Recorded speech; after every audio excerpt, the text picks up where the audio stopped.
The NBA season starts on Tuesday, October 21st, and it's time to make some predictions, right? Let's get the energy up for this upcoming NBA season. And in this video, I'm gonna tell you who I believe will win every single major NBA award. Now, I will say, bro, I have to preface it with this, bro.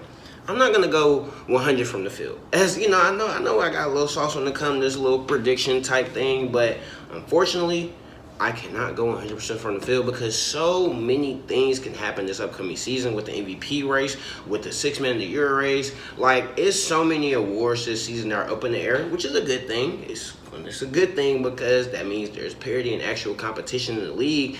But if you're somebody like me, bro, it means that you can't be so sure of your picks, which I think is a good thing, bro. I really would hate to be somebody who's just like, it's 100% on their picks. But we're going to try our best in this video, and we're just going to see, you know what I'm saying, explain who I think can win, why they can win, and all those different types of things. But before I get into the video, bro, make sure you go ahead, leave a like on the video, because you're going to like the video. I'm telling you right now, bro, like, look, you're going to like this video. You're going to enjoy it. And go ahead and subscribe, because if you like this video, which you will, you're going to like the rest of the videos I'm going to drop throughout the season, that I dropped this off season, and I have dropped all the way back to last season. So go ahead and subscribe, bro. Go ahead and leave a like, and let's get right into the video. Now, the first award I'm going to talk about is none other than the MVP award, bro. The most valuable player. Last year, Shai Gilgeous-Alexander claimed the award, rightfully so.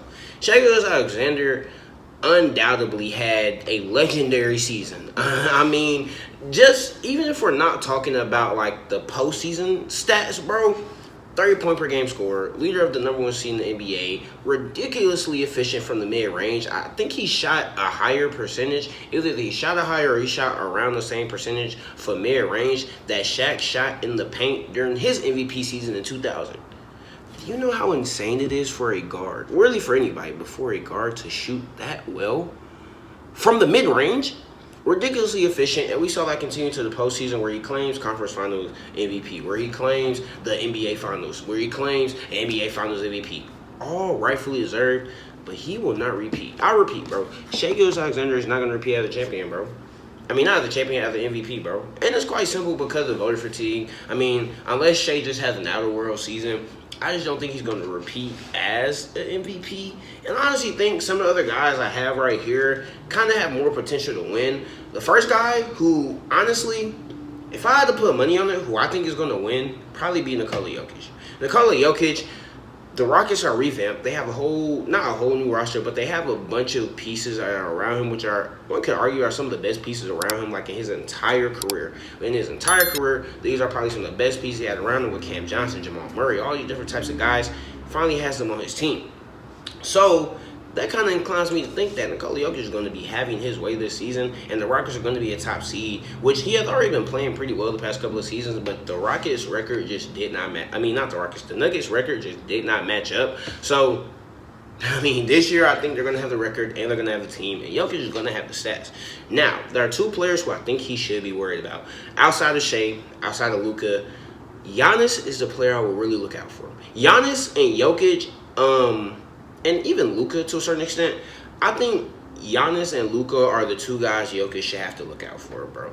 Luka on the Los Angeles Lakers, he's looking skinny. I mean, depending on how J.J. Redick wants to run that offense, I could definitely see a world where Luka Doncic finally just gets that MVP. Also, with him being in L.A., a bigger market, we already know how that is. LeBron James going to miss some time to start the season. Imagine Luka comes out here and leads the Lakers to like this phenomenal start with no LeBron. LeBron gonna be out a month, bro. That's all I'm saying. It can be very impressive, and as for Giannis, bro, I just think Giannis is gonna be in that mode this season, bro. I just think he's gonna be in that mode. Point blank, period, bro. Giannis has, over the course of the offseason and even before the offseason, we saw some glimpses in the playoffs of Giannis just putting the team on his back, and we know how great Giannis is. I can see a world where he just does that this year, like on some Russell Westbrook type time, in like 2018, bro, where like Russ was just so great on his own, carrying the team, to where OKC Thunder, like, you had to give Russell Westbrook the award. I can see Giannis having a season like that, but in the end, I honestly think Jokic takes the cake, barring anything crazy happens from a Luka, from a Shai, from somebody like an Anthony Edwards, or anybody else you can think of in the league. Now, next is Rookie of the Year. I really don't feel like I have to talk too much about this, bro. It's going to be Cooper Flag.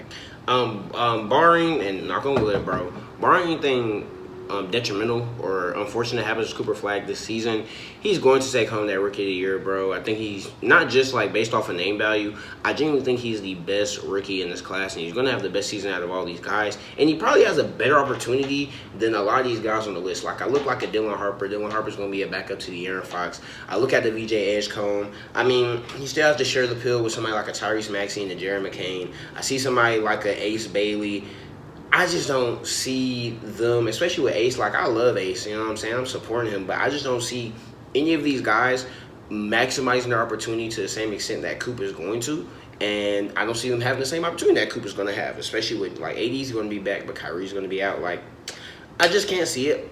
And I really have a lot of faith that Cooper is just going to kind of take this award. I don't really have much to say, bro. I don't feel like, not to say there isn't any competition, but I think Coop this is his award to lose, essentially, bro. Defensive Player of the Year. It's kind of like Rookie of the Year a little bit, bro. Last year for Rookie of the Year, for Defensive Player of the Year, Victor Wembanyama had that award locked up. Locked up, though, at a key. Like, it was his award until he went out with the blood clots, bro. And once we figured out after All-Star break that he was going to be out with blood clots, then the race kind of actually started. We saw Draymond Green have a late push. You saw Evan Mobley, who ended up winning, have a late push, and you have other guys entering the race this year. Draymond is going to be Draymond, but I don't really know if where he'll rank in these standings. If he'll be a contender versus other guys, I'm thinking Victor's going to take it. Cool, spoiled it. But I think Evan Mobley and Chet Holmgren are also going to give him a run for his money. Chet is going to have a full season, and he is the anchor of that OKC defense. He's anchoring the back line. He's also been versatile on the perimeter as well. I think Chet Holmgren is going to show these guys that, I'm really like that, but he's going to anchor down that OKC defense. But in the end, bro, Victor Wembanyama, bro, he was averaging like 4 blocks or something like that before he went out, bro. It's his award to lose, bro. It's his award to lose, and I think he's going to claim it quite, I don't want to say easily, because I think everybody else will put on a fight, but it's just Victor Wembanyama, bro. What more can you do to compete? Next, you have Sixth Man of the Year. Sixth Man of the Year is one of those awards where you kind of really, don't really know. You know what I'm saying? It's kind of a case-by-case thing, and typically it goes to not even the best six man in the league, I would say. Just somebody who's, scoring the most off of the bench. That's why you have, a Jamal Crawford, a Lou Williams get it. But this year could be a bit different, right?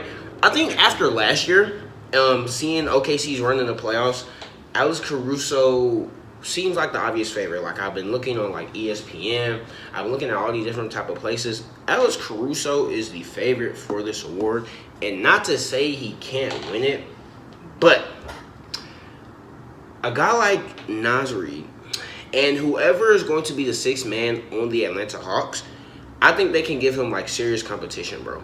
On the Atlanta Hawks, whether it's Porzingis, whether it's Nickeil Alexander-Walker, whoever's going to be that guy off of the bench for that team, I think just based off the 2 names I just gave you, bro, they could give Alex Caruso a run for his money, especially because Nickeil Alexander-Walker is going to have a very similar role on the Hawks that Caruso has on the Thunder, where he's just disruptive, this defensive stopper, and we're just looking at you to make winning plays. With that being said, Alex Caruso, bang for your buck, bro, probably the best. One of the most impactful players in the NBA, period. Including the superstars, bro. He is a big reason why OKC was able to win this championship. And I would argue, bro, as much as Shea contributed to this team, Alex Caruso had a very similar impact in a different way, of course. But also, bro, depending on how good Minnesota is, you have to mention a guy like Naz Reid, bro, to just be competitive for this award. But if I had to choose right now,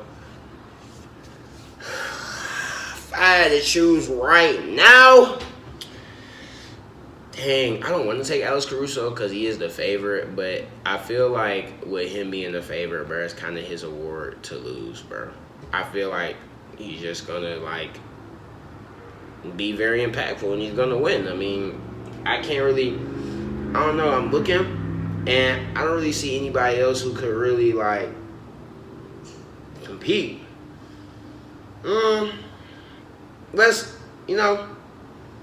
I don't think Peyton Pritchard's going to capture, with Boston this year. I expect him to get too many starter minutes, bro. Let's say Alex Caruso wins, bro. We're going to go with Alex Caruso. Most improved player, is the next award. And I mean, I'm not really like too big on most improved player, only because I feel like it is one of those awards that kind of like six man of the year. It doesn't typically go to the player who I think should win it, even though this year I think sixth man of the year will. When I think of a most improved player, I think of a guy who like we're not expecting to have a jump. Not somebody who was like a young superstar that made a jump. Like that's just not really what it is. But it'll probably be the same this year. And given the parameters, I'm gonna say Andrew Nembhard, bro. I'm gonna say either Andrew Nembhard or Jalen Johnson, with a dark horse being Deni Avdija. Deni from Portland, bro. Just because in my opinion, bro, Andrew Nembhard, he's going to be the lead ball handler for this team. And based off what he has shown me in the playoffs and throughout his entire career and the type of player I have viewed him to be ever since he was at Gonzaga, I think he's going to showcase himself as a top playmaker and a top ball handler in the league. Not like Tyrese level or nothing like that, but somewhere it's like, oh, snap, bro, like that's something that we weren't expecting just because we haven't seen it. Even though it might not necessarily mean he has improved, it's just something we haven't seen. Jalen Johnson, only reason I say him is just because he was out with an injury last year, and I'm a big Jalen Johnson guy. So I believe like he'll give Andrew a run for his money. But I think Andrew has it, and the reason why I say Deni is because Denny's a dark horse for me because in a way I kind of do like last year. I'm not gonna lie, Deni went on a little run, bro.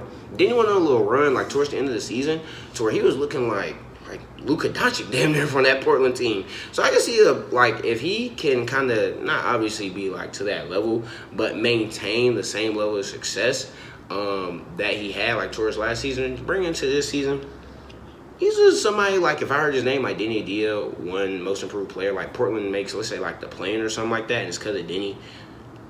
Wouldn't be surprised at all, bro. And T-Lo told you first. And Coach of the Year, listen, guys, I think there are three guys who I believe can just win this award. And there's a fourth one who, like, if I heard it, I would be like, I'm not mad at you for giving it to him, but I feel like there would be other coaches more deserving who have done better coaching jobs. My top three is Jamal Mosley for Orlando Magic, Quinn Snyder for the Atlanta Hawks, and Mike Brown for the New York Knicks. Mike Brown already won Coach of the Year once, so I don't think he's going to win it, honestly. I don't really expect for him to win this award. However, with that being said, Mike Brown, I just think this New York Knicks offense is going to really, like, fully maximize all of their players. Something that Tom Thibodeau wasn't able to do. I think that's going to make New York a very fun and entertaining but scary team this upcoming season, which is why I can see myself being like a big Mike Brown advocate and just rooting for him to win Coach of the Year. But Jamal Mosley and Quinn Snyder are two other coaches. I think it's up in the air between them. It's really on what team you think is going to do better. I think I'm going to take the Hawks, so I would say Quinn Snyder is probably going to do better. But both of these teams made huge improvements, and they're going to be competing in the East. They might even be competing for the top spots in the East with Cleveland and New York. So with the moves that they made, I could see either one of these coaches, bro, just being the good coaches that they already are, kind of just evolving and giving their teams a shot. ESPN, and I saw some other things. They had Jamal Mosley winning as like the favorite, if I'm not mistaken. But I had to put my money on it. I would say Quinn Snyder is going to win. Quinn Snyder's gonna win. And I mean, these are all of my predictions, bro. Like I said, I'm not gonna go I'm not gonna go however many of these awards from the field. I'm not gonna go 100% from the field on these awards, bro. But these are just like who I think is gonna win. You know what I'm saying? Like, it's gonna be a really good NBA season, a long season, but a really good season. I'm excited for it. I'm anticipating a very fun season, bro. And these are just, my award winners. I am very interested to see how it's gonna play out. But hey, man. If you enjoyed the video, bro, if you rock with it, make sure you go ahead and leave a like, comment on the video as well, bro. I would really love for your comment to appear down below in this video, bro. I really would. And subscribe to the channel because if you like this, I'll be dropping more videos like this all throughout the season. So you might as well just go ahead and hit that subscription button, bro. But that's all for me. And until next time, peace.